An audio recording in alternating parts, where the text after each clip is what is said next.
You can control the moment when you want to do these things that we covered today, so they're not a distraction. You know, about my phone, I always keep it away from me. Right now, it wasn't away from you. Well, not always, I guess, right?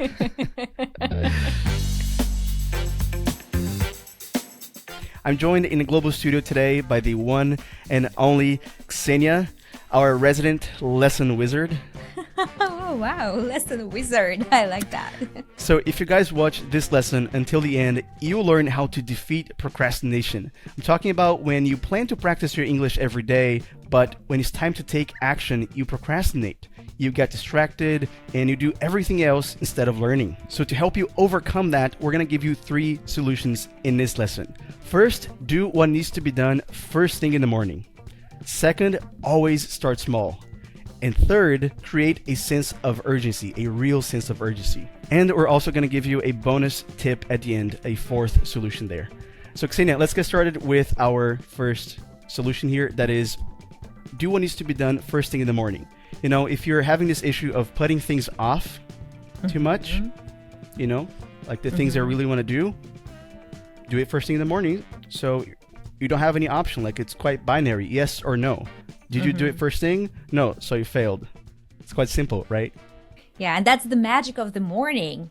Yeah, because like you have time there. It's just like a matter of time management, waking up a little bit earlier. You know, I have a personal example with that. There was a time when I was struggling to find time for my reading.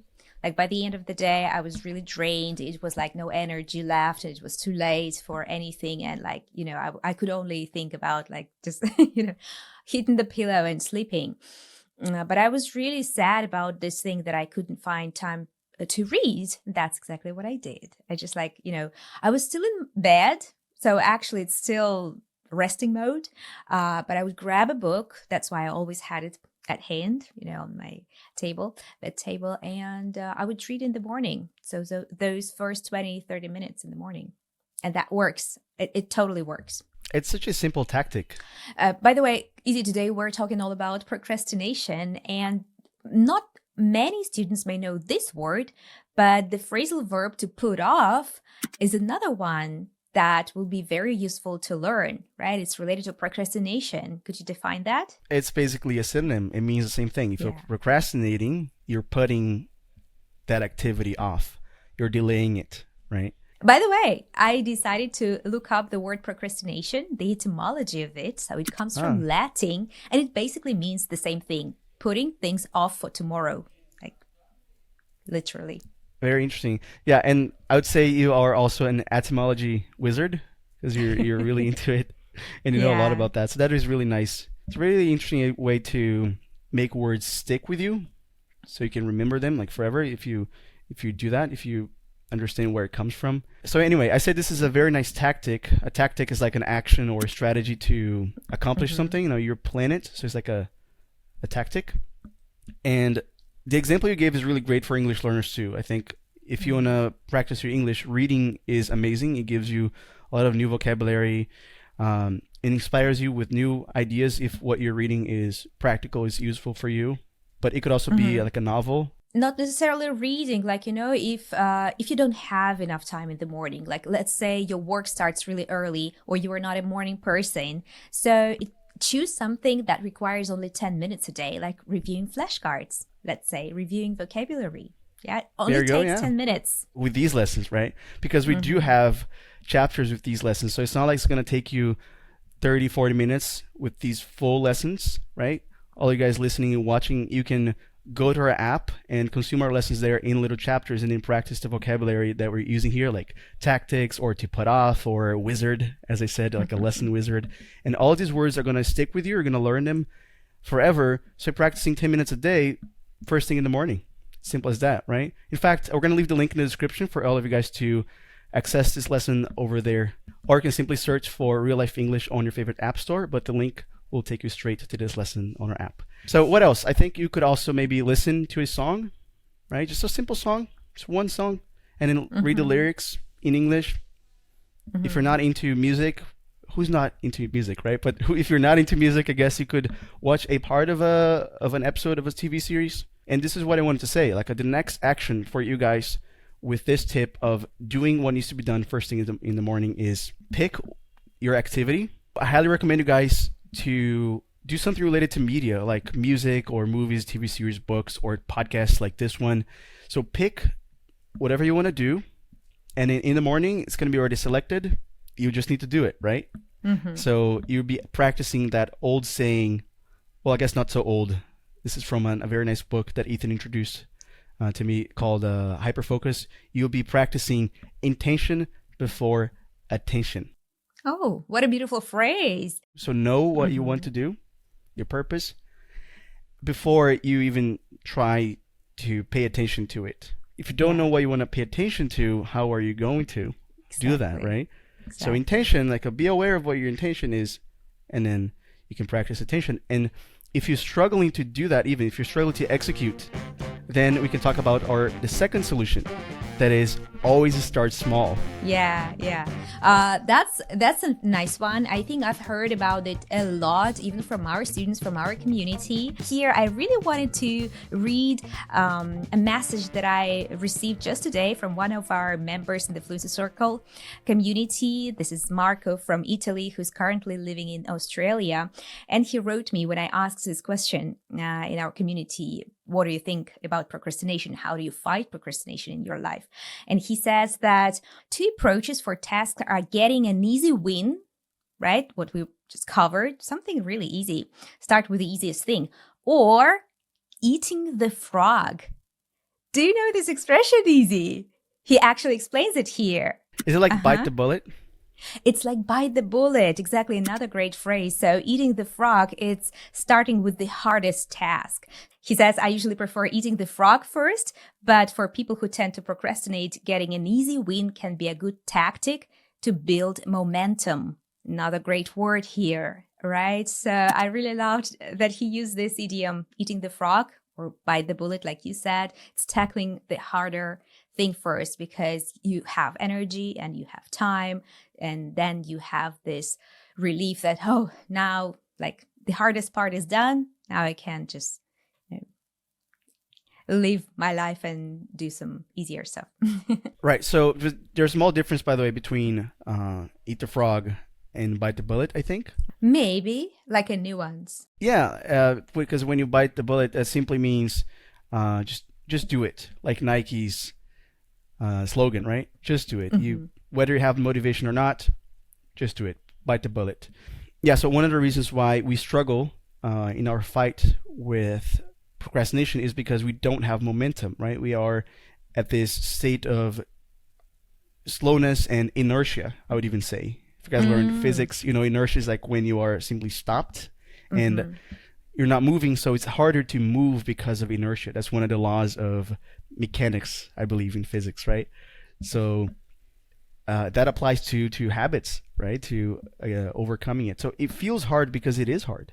How do you overcome it? By starting slow. Any car, any vehicle that you want to, start moving, you start slow, right? And then it picks up speed. It gains momentum. That's exactly what that means, right? It accelerates. It gains momentum. Another student wrote that the hardest part is to just get started, right? Making that first step. Here, I really love reminding myself and my students this beautiful quote about every journey begins with a single step.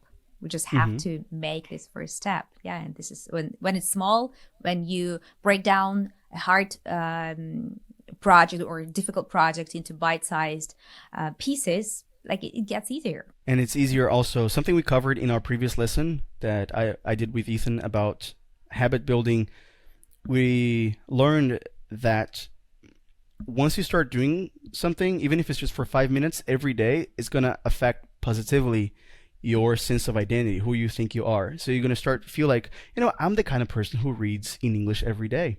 And that's powerful. If you believe in that, I am the kind of person who reads in English every day, and you do it, you start believing it by honoring it, right? With the daily action of doing that, even if it's for just 5 minutes. Your mind is not going to judge yourself and be like, 5 minutes? That doesn't count. It's not going to do that. It will believe you because it's true, right? 5 minutes is a lot. If you think about it, 5 minutes a day, every day, that's 35 minutes a week. If you amp that up to 10 minutes, that's 70 minutes, right? And in 70 minutes in a month, you read almost the entire book. Yeah. The more time you have, the better, the quicker you'll do it. It's just I'm talking it because I have only 50 pages left in a book that I'm currently reading. And this is a 900-page book, which I started in December. But that's all thanks to exactly this. I don't have like an hour every day for my reading, but every day counts. And even if I have just 10 minutes, I read it. So it's been almost 2 months now, and I think I'm finishing it this week. I'm so happy about, and that's exactly the example of small steps every day. Mm-hmm. Anyway, so there's a couple more examples based on what we learned from the first solution of focusing on the morning routine, right? Starting doing it first thing in the morning.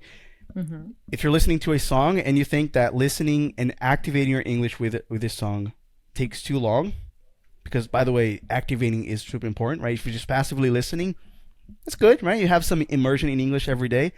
But if you're going to take advantage of it, you'll be looking at the lyrics and be like, a nice word here. And I like the way they pronounce this, right? And if you think that's taking too long, practice the thing you were saying here. Always start small. So make that half a song or a TV series. Make it a scene. It doesn't matter. That's the beauty of this. And for the next action, the very next thing that you guys should do if you want to take this lesson seriously and start really defeating procrastination with it is make your own habit tracker. Create your own. This is a sheet of paper that you're going to just mark off each day where you complete a habit. That helps a lot with these daily actions if they're small. And it's super easy to create these, right? Mm-hmm. I love all those trackers. I use the app that tracks my reading.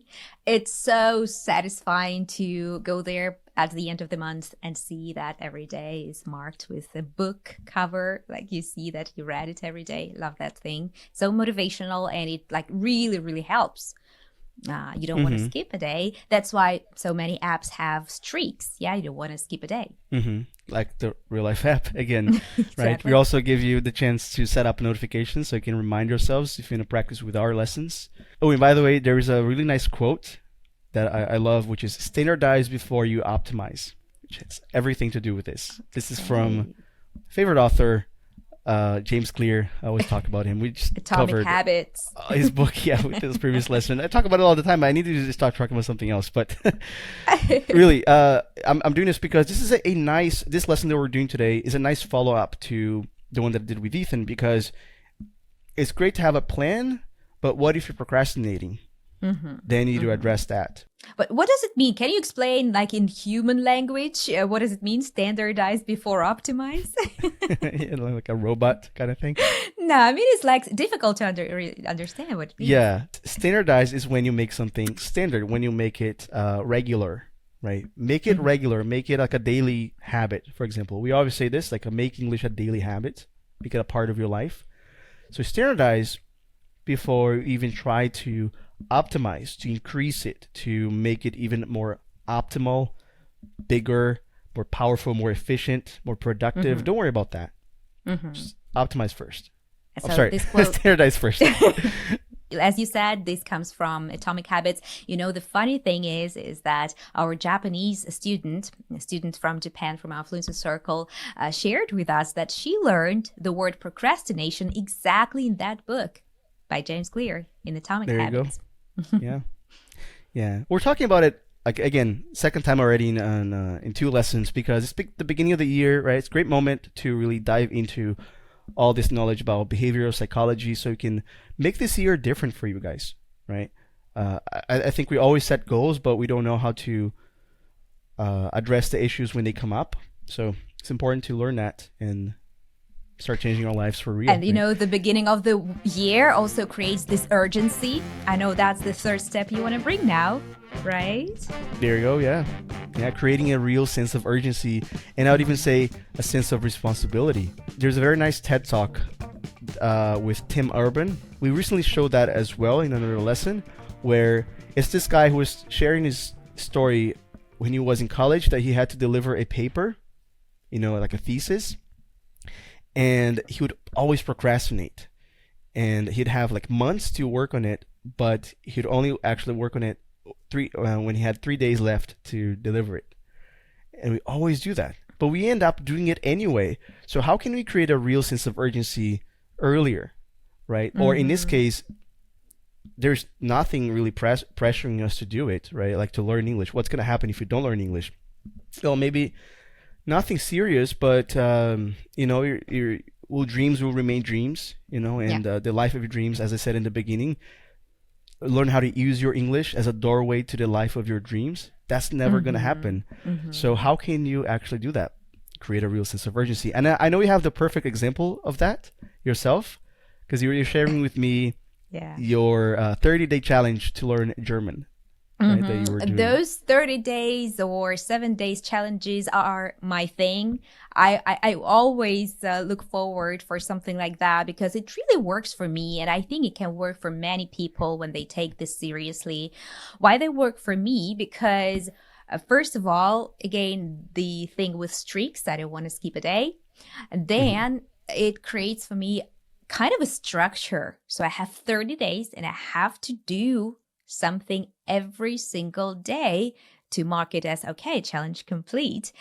This time it's related to German. As you said, the beginning of the year, I thought, okay, what are my plans for this year? And I think I shared it earlier in some episodes that I majored in English, but my second language back in the uni was German. And right now it feels so frustrating that I haven't been using my German since university for these all 15 years. And I thought, what a shame. I should somehow come back to it. That's what I do. That's how I started January. So January 6th was the first day of my 30-day challenge. And yesterday, I attended a Zoom call celebration for completing the challenge. I made all 30 days. I'm so super proud. I'll tell you more about this in future episode because yesterday I was taken off guard. I wasn't prepared for this, but I spoke German for the very first time in 15 years in breakout rooms with other learners. That was crazy. I wasn't prepared at all, but that was so much fun. Ich denke, dass mein Deutsch ist nicht so gut, mit anderen zu sprechen. Es ist like... Wow. Now, you said you were taken or caught off guard, right? In that situation, what does that mean? When you're caught off guard, you are taken by surprise. You don't expect things that are coming. Yeah. There's a nice pronunciation there, though, with the connected speech, like a caught off. And then guard is kind of advanced, the pronunciation of the word, because you would assume that's like a guard or something like that, right? Yeah. Especially for Portuguese and Spanish speakers, I guess we could say that. So yeah, caught off guard. But this is really nice. So you created a program for yourself that would create this pressure. And something that I remember that I did, and I still do from time to time, this year right now, I'm doing exactly that, is I have an accountability partner. Do you know what that is? An accountability partner? That is awesome. Yeah. So basically you're asking one of your friends, if you're lucky to have those friends who can become your accountability buddies or just a co-worker you're working closely with so that they keep you accountable. Yeah. They track your progress. They're asking you about, okay, Easy, did you read yesterday? Or something like that. Very nice. Yeah. That's exactly what accountability is, right? When you do what you say you want to do, and people expect you to have that, so you have accountability in that situation, right? And it really, I could say, it lights a fire, under my ass. I would say when there's this kind of pressure, and it's nice because I get other people involved. I think the secret in this is because you're getting other people involved, people who care that you do that. So the next action for this is exactly this. If you want to, let's say you want to put into practice some of the things we already shared, right? Read a book or watch TV series, watch this podcast, and practice with it. Don't just choose a friend to be your accountability partner, I would say. For example, if you are married, if you guys are like watching, listening to us right now, if you're married, maybe your partner is a perfect person to do that, because you improving your English, you know how much that can impact your professional life. You know, your family's life can get better.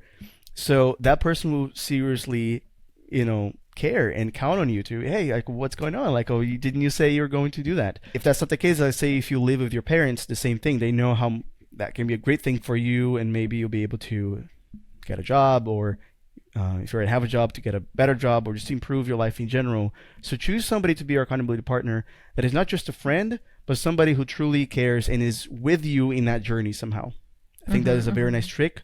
In my case, reading books with Ethan. I forgot to mention the example that I had, who my accountability partner is, right, is Ethan. And I've read several books with him, or that he had already read, and I committed to do that so I could discuss them, the books with him. Nice. So that was really nice. So set a weekly deadline so you can discuss that with that person, you know. And if you use the habit tracker, it's going to be great, because I have to show them, like, here's the habit tracker. Yeah. You know, like, oh, I'm not doing it. I said I would do it, but I'm not. Okay, what's happening then? You can ask. They can ask you, and you can reflect. Like, okay, if I'm not doing these, it's because maybe I'm not starting small, right? So you can put all of these solutions into practice. That's all so nice what you're sharing, but I really wanted to take us back 2 minutes before, when you shared this funny expression, something with firing your ass. Is it the same with kicking a butt or something like that? Maybe I didn't catch that. Yeah, no, that was kind of vulgar. Sorry if you guys weren't prepared to hearing that kind of expression here today. But it's to light a fire under somebody or under their ass, which is quite, like, you can kind of imagine it, right? If you light a fire, urgency. Somebody, yeah, exactly. They're gonna like start moving, right? They're not gonna stay where they are. So having an accountability partner is great for that. So I promised in the beginning of the lesson that we would have a bonus tip, a bonus exercise or solution for you guys. And this one is managing distractions, right? Distractions are always present, especially these days. We didn't talk about them. These are the real enemies. These are the things why we are procrastinating, right? The distractions. Yeah. How do you manage your distractions, Ksenia? I turn my enemies into my, how you say that? Allies. Exactly. There you go. Why I do that? It's the opposite of enemy, right? The opposite of enemy. Why am I saying this is because, coming back to my 30-day challenge, social media is a huge distracting thing. But I used Instagram to post my daily assignment in this 30-day challenge. That was my accountability buddy. So I just turned my enemy into an ally. There you go. Yeah. Social media used to be a good thing, right? It used to be synonymous with friendships and good vibes. And these days, the keywords are different, right? Because like distraction and time killers. I don't know. Psychological issues and all of that. That kind of sucks, right? But you can change that. Anxiety. Right? Yeah, that's why I keep Mira, my 10-year-old daughter, away from social media as long as I can. There you go. Yeah. But the thing about distractions that I find interesting is that there's two types of distraction. I learned that from Ethan because he read the book Hyperfocus. We were talking about it the other day. And he said to me, there's internal and external distractions. Okay. So external distractions are the ones that obviously they come from the outside, like phone notifications. Exactly. Like other people at home, if you live with other people. How can you manage that? Well, it's possible because you can know the patterns, right? Or you can control them somehow. Maybe if you have kids, maybe you could get up earlier. If that's possible, maybe it's not possible. But if it is, or when they're not at home, you can control the moment when you want to do these things that we covered today. So they're not a distraction. And about your phone, about my phone, I always keep it away from me. Right? Like like when I'm working. Right now, it wasn't away from you. Well, not always, I guess, right? You keeping me honest again. But the thing is, I keep it away from me when I'm trying to do focused Trying work. to focus. That is not the podcast. Yeah, I have it here Yeah, with me for yeah. the podcast because I use You know it. what I use? I use Pomodoro technique, so it also keeps me focused, right? There you go. Yeah. So the solution for that is plan ahead. How to avoid those? There's always a way, right, to avoid those external distractions. And for internal distractions, usually these are thoughts because you're not focused. So whatever thought comes to mind, like if you have a notebook, you can just like a thought comes and then you're like, okay, you write it down, push it away, and say like, I'll deal with you in 10 minutes, in 15 minutes, and really forget about it, right? Anyway, just to close this lesson, I came across a video yesterday, Xenia, that was super nice. Now, this is from another author. We talked a lot about James Clear today, but this is from Stephen Pressfield, author of the book War of Art. Not The Art of War, which is another book. We may have heard about that one, but War People of may Art. confuse those, right? Yeah. War of Art is a book for, knowledge workers, I would say, primarily, but all people who want to overcome distractions and overcome resistance. This is an expression that he came up with. I mean, the word resistance exists, but he calls resistance with a capital R, this new concept, as an invisible force that tries to stop you from doing anything meaningful. Whether it's like learning a language or going to the gym and doing any creative work, it shows up as procrastination, excuses, self-sabotage, and it's really nice. And there's a secret that resistance never really goes away. You think like you won the battle one day, and then the next day you fail. That's why I have this roller coaster. Roller coaster is like that crazy train on parks, themed parks. Like at Disney, you have roller coasters going up and down. If you feel like your life is a little bit like that, maybe because you feel like you've won the battle against resistance, against procrastination one day, the next day you'll fail. Never fail. It's a battle. It's a never-ending battle, but you can master that battle. Let's check out the video where he says some things about it. There seems to be a force in the world that is a negative force against any dream that we would have, saying, let's not do this today, let's go have a drink, let's go to the beach, let's do something else. And it also would say things like, who do you think you are to tackle this project? You have no experience. All of those self-sabotage things. An analogy that I always use is, if the dream is a tree, resistance is the shadow that's and as soon as the tree appears, the shadow appears, right? So it's that negative force that prevents us, or is trying to prevent us. And it seems to me that overcoming resistance is far more important than talent or anything else. Yes. Any gift. There are a million people who have talent, but very, very few that can sit down and take it all the way from, A to Z. And to look at it in the positive way. Yeah. Resistance to me is sort of like the villain in a movie. Yeah. If there were no villain, there'd be no movie. So resistance sort of gives meaning to everything. Yes. If it was just there and all we had to do was pick it up, what would be the point of that? And there's no great stories to tell then, too. Yeah. Right? So resistance really gives significance, I think, to the fact that it is so hard. Yeah. Yeah. Okay. He is using the same word as you used that I wanted to ask you to define it, like self-sabotaging. What does it mean? Yeah, sounds like psychology, right? You hear that a lot maybe if you go to a psychologist. It's when you do something that goes against yourself. You are setting yourself up for failure. It's another expression that I find interesting, but you're doing that in a way that almost feels like purposeful, that you're doing that intentionally. No, but it's not intentional a lot of times, right? But you just have that habit of doing that because maybe you don't believe in yourself, or simply because of resistance, as he says, so we procrastinate. We know what we need to do, but we procrastinate as this tendency of self-sabotage. It's like, let me just watch this random TikTok video here. It's harmless, right? It's not gonna do anything bad to me if I just spend 5 minutes doing that. But you're gonna lose momentum, right? You're gonna lose concentration if you do that. So why do that to yourself? But that keeps happening because of this invisible force, as he says. That's an interesting, and it opens up the whole thing for the future discussion, because some people say that it's okay to procrastinate. Actually, there is something good in it, but that's a totally different topic. It depends on which angle you choose.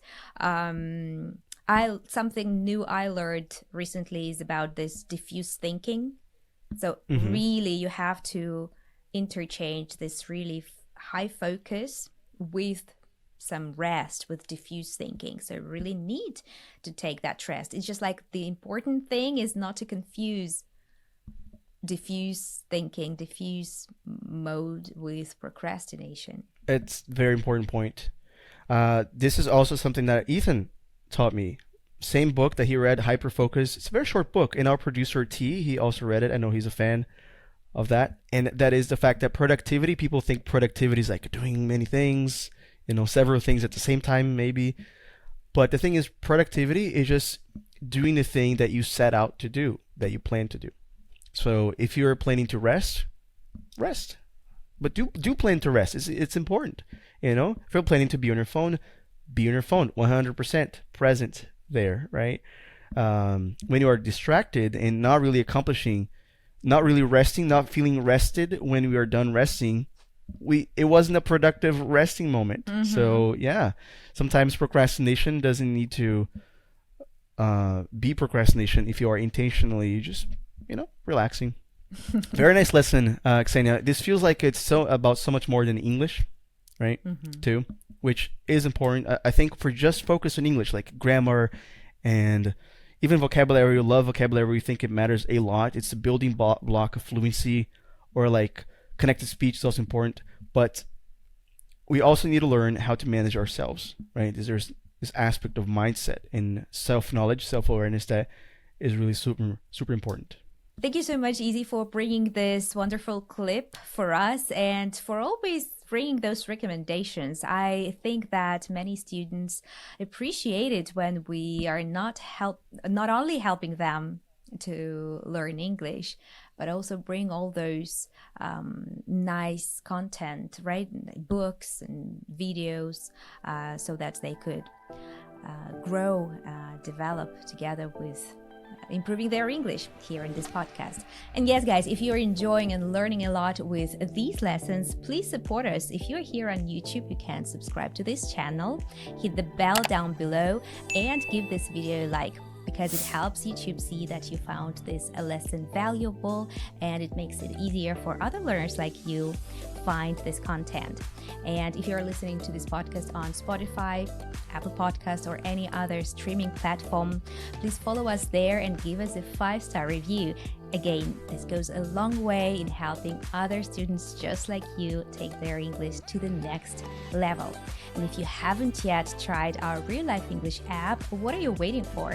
This is the best way to gain confident, natural English with these lessons. Get this lesson for free by clicking the link in the description below. So thanks so much, Ksenia, for joining me in today's lesson. And thank all of you guys who also joined us listening and watching. And remember, as we always say on this podcast, that no matter what divides us, that which unites us is far greater. 1, 2, 3. Yeah. Do you feel like it's become impossible for you to improve your English because your life has just gotten too busy? And then years come and go and you're still at the same level? If so, you'll want to stick around, because by the end of this episode, you have learned 3 lessons that'll help you finally start speaking English like this, like I'm doing right now, over the next 12 months, even if you're really busy.